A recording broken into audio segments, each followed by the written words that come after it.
Hello. What is it? Hey, look at this. Look at this. Yeah? Oh. Yeah. That is one fine-looking ground rod. Yes, it is. Yep. You know what they say.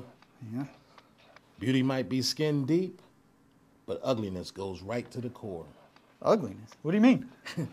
You can't always tell if something's what it's supposed to be just by the way it looks. With ground rods, that's especially true.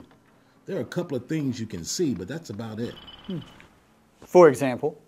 For example, specs say that a ground rod has to have a true conical point and chamfered end. True.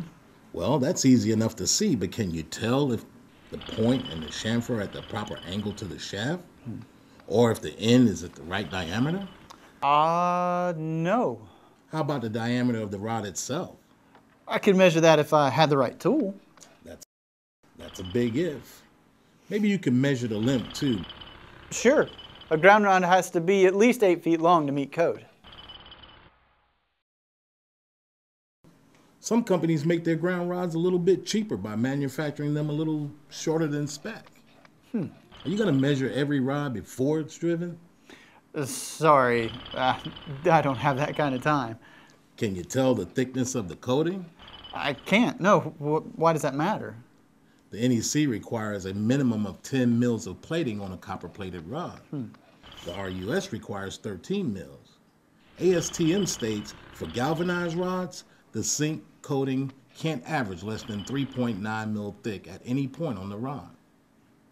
Yeah, I got no idea. And talking about ugly to the core, Oh boy.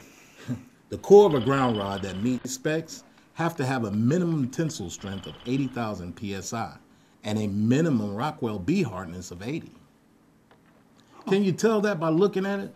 No way. Now I know what I like best about this picture. That's the listing mark. You see, a ground rod can't be listed unless it's manufactured to meet the required specs.